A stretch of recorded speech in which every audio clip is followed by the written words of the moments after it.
Fairy tales don't happen at the World Cup until they do. The 2002 World Cup, hosted in Japan and South Korea, wasn't just another tournament. It was a storybook come to life.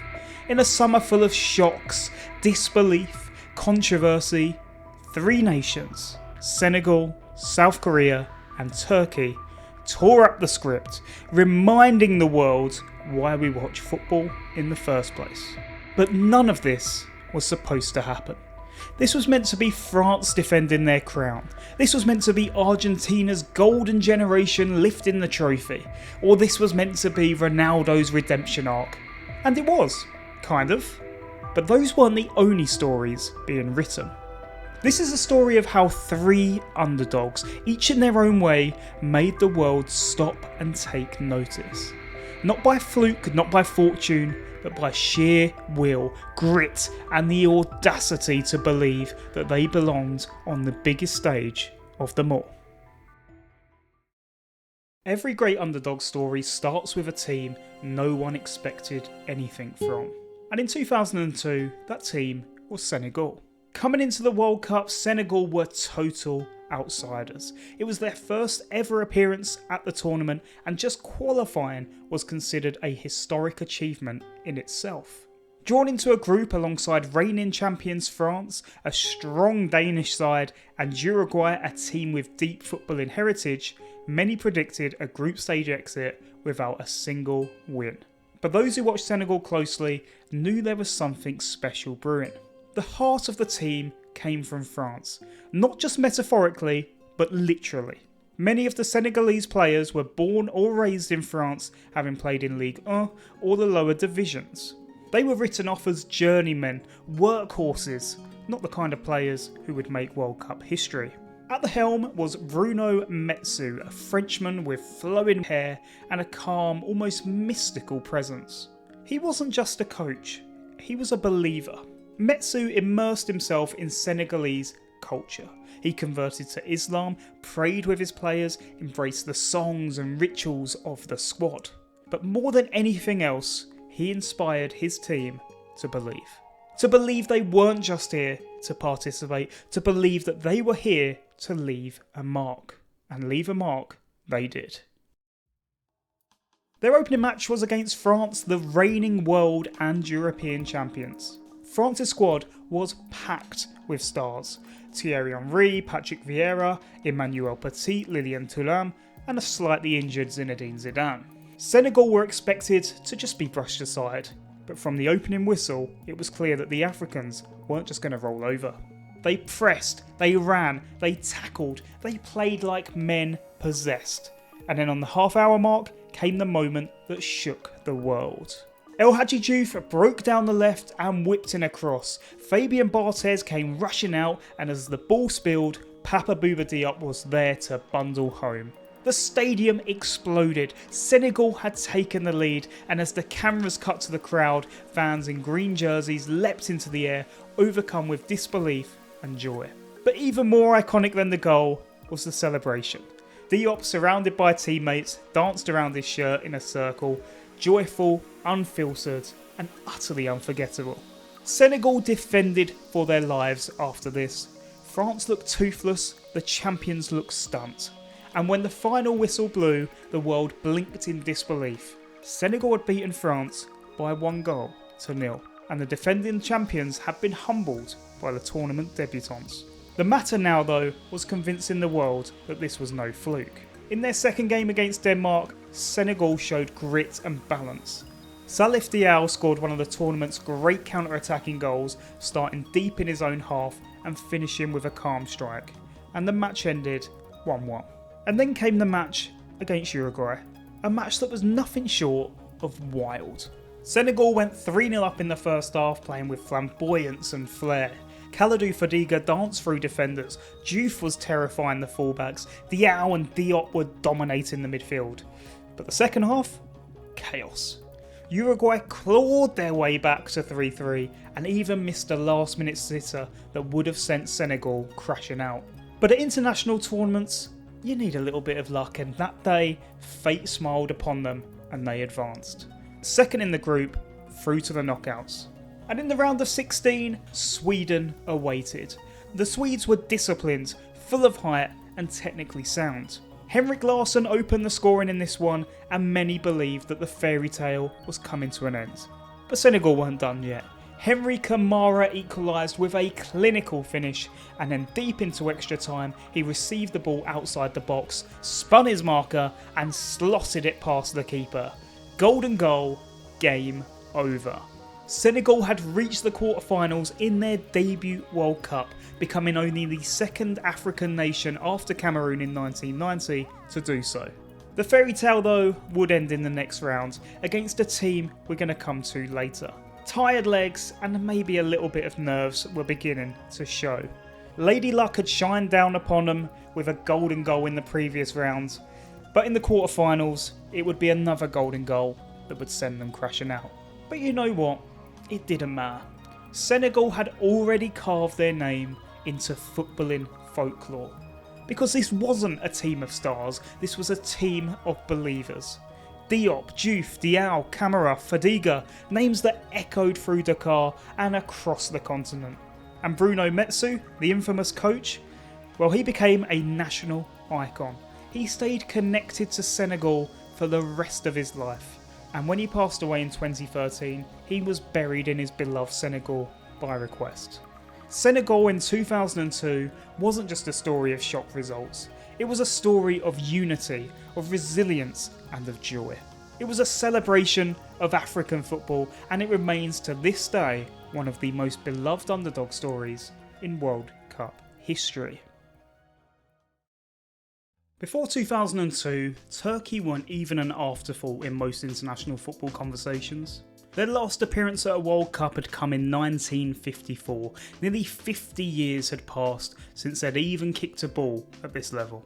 They had never won a knockout game, never played on football's grandest stage in the modern era. In truth, many neutral fans didn't even realise they'd qualified. But that was about to change drastically. The signs had been there if you looked close enough. Galatasaray had lifted the UEFA Cup in 2000, defeating Arsenal and then Real Madrid in the Super Cup. That moment lit a fire in Turkish football, and suddenly Turkish clubs believed. And soon, the national team followed suit. Şenol Güneş, the manager, was a calm, methodical figure. A former goalkeeper that had turned tactician, and he knew Turkish football inside out. Under his leadership, Turkey combined their experience with youthful flair. This wasn't a squad packed with global superstars, but at its heart had discipline and moments of pure magic. In the squad, we started with Rushdu Reshba, the eccentric ponytail goalkeeper with war paint under his eyes, who seemed to levitate between the posts. Up front, there was Hakan Şükür, the country's all-time leading scorer, a legend in the domestic game, but was still chasing a defining international moment. And alongside them was the likes of Emre Belözoğlu and İlhan Mansur. And with that, you had a team ready to surprise the world. They were drawn into Group C alongside Brazil, Costa Rica and China. Not a group of death, but certainly not an easy one either. And their opener was the favourites Brazil, featuring the likes of Ronaldo, Rivaldo and Ronaldinho. Firepower like no other. And yet, Turkey were not overwhelmed. In fact, they took the lead. Hasan Şaş curled in a beauty just before half-time, and suddenly people were sitting up as to who the hell were these guys. Brazil hit back, of course, Rivaldo converting a penalty, and later we saw a controversial winner from Ronaldo, which sealed a 2-1 Brazil win. But that wasn't the headline. The story was Rivaldo's dive, a pathetic act of simulation after Hakan Ünsal lightly kicked a ball at him. But Turkey didn't sulk. They went back and they regrouped. A draw with Costa Rica followed, frustrating, yes, but it kept them alive. Everything then rested on that final match against China. They had to win, and convincingly so. Fortunately for them, they came out flying in a 3-0 win, which saw İlhan Mansur seal the match. And they were through, second place behind Brazil. The last 16 brought a meeting with one of the co-hosts in Japan. Tens of thousands of people packed in to watch the home nation, but this was Turkey's moment. A single goal from Umit Davala was enough. With Rüştü Awul in net, their defence held firm, and a 1-0 win was enough to take them into the quarter-finals. And here is where the two nations we've spoke about so far came to meet. The match itself was tight, and Senegal had certainly captured more hearts with their style of play, whereas Turkey weren't exactly playing pretty, but they were organised, composed and physically unrelenting. In extra time, up stepped Ilhan Manshish. He latched onto a flick, took a touch and buried it, delivering golden goal humiliation for Senegal and jubilation for Turkey.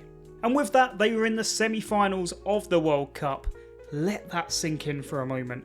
A country with no World Cup legacy had suddenly reached the Final Four. The disbelief back home had turned into euphoria. People were flooding the streets of Istanbul and Ankara. It all felt like a dream. In the semis, they faced Brazil once again, and they were under no illusions this time as to what to expect. Brazil were lethal, and Ronaldo himself was devastating. A single moment of brilliance was enough, and now iconic toe poke finish that wrong-footed Rüştü gave Brazil a 1-0 win. Turkey had given their all, but it wasn't meant to be. Still, there was one more game, the third place playoff against another nation we're going to speak about next, and what followed in this one was pure chaos. The match kicked off, and 11 seconds later, Hakan Şükür, who had been goalless all tournament, found the net, the fastest goal in World Cup history, a record that's still standing to this day. It was relief and redemption for the infamous striker all at one time. The match went back and forth, but Turkey would prove to be the victors in a 3-2 win, and they had finished third at the World Cup. It was surreal, unthinkable, unmatched in their history, and it had not come from luck, but from planning, belief and a relentless desire to fight for every ball. Rüştü was named in FIFA's team of the tournament. Hasan Şaş's name echoed through the Bosphorus. İlhan Manshish became a cult hero overnight, and Hakan Şükür, for all the criticism, had left his mark. But it wasn't just about the results. Turkey's 2002 run rewrote the narrative. They were no longer just a footballing nation with potential, they had achieved glory. They had earned their place in footballing folklore.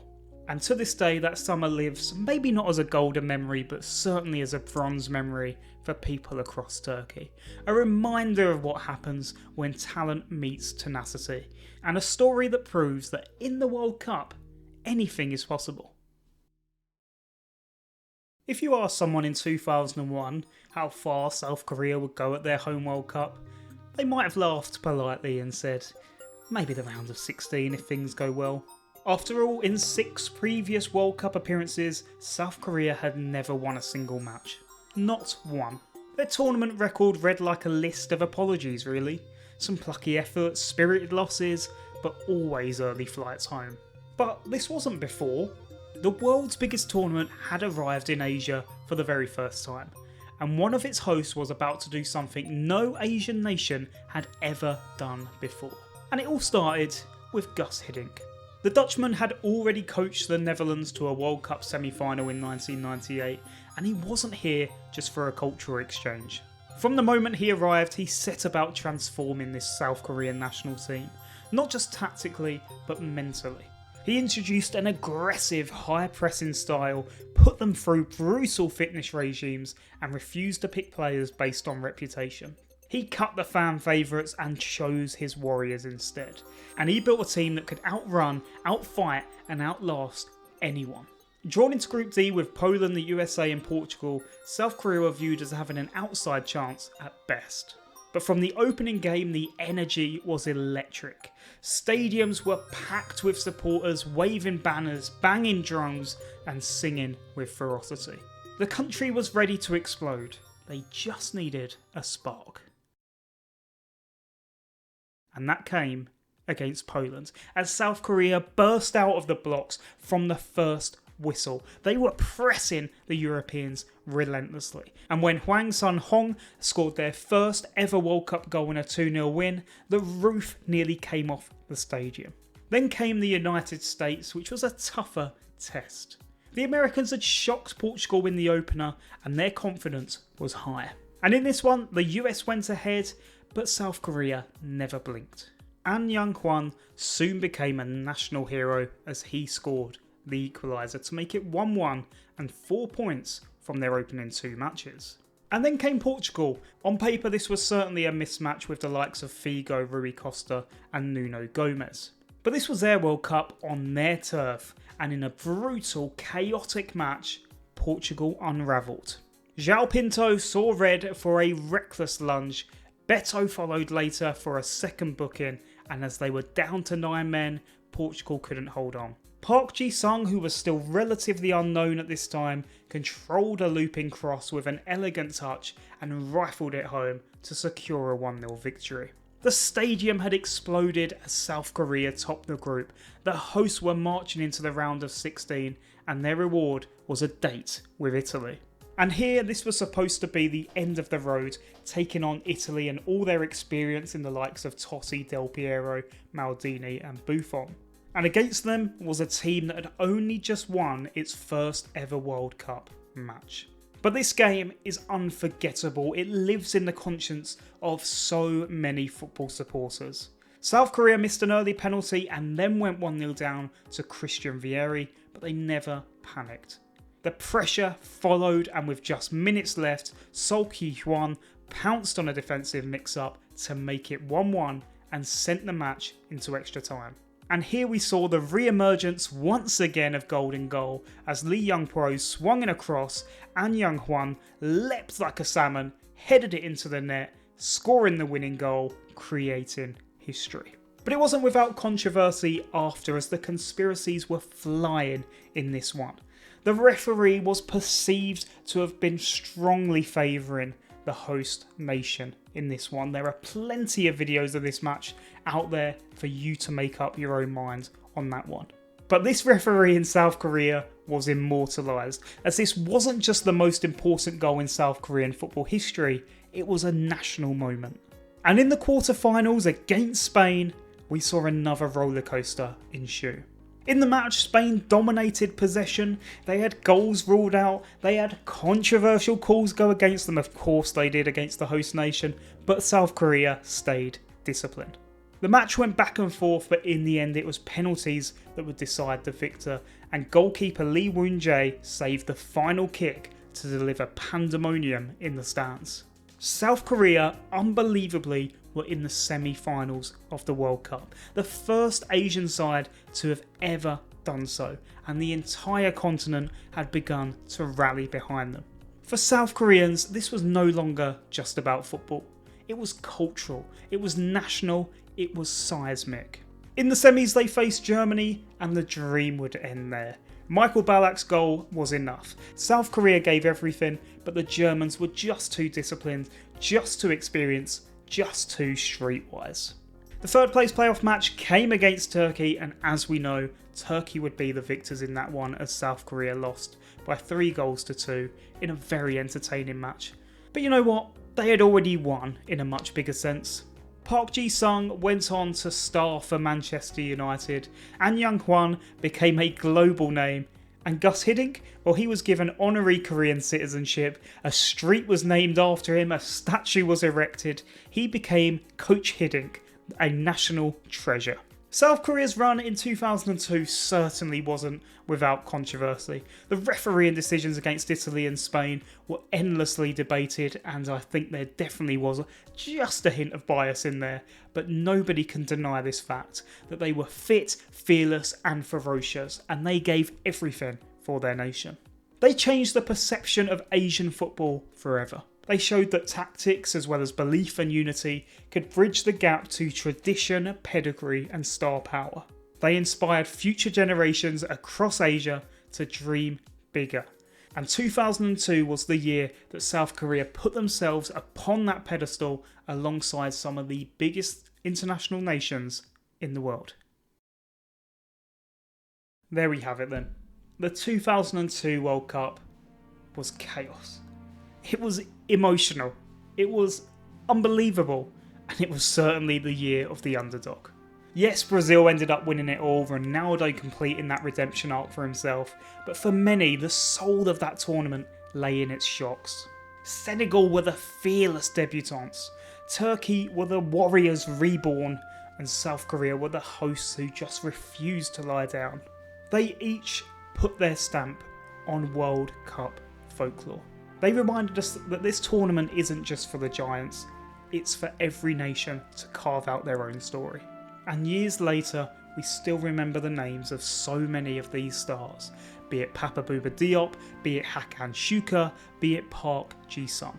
They made the world dream different. But let me know your thoughts. Which of these miracle runs lives in your memory the most? Were you watching live? And what did you think of my pronunciations? Those comments always do really well with the algorithm, so thank you. And for now guys, if you enjoyed this journey, drop a like below, subscribe if you're new, and I will see you very soon.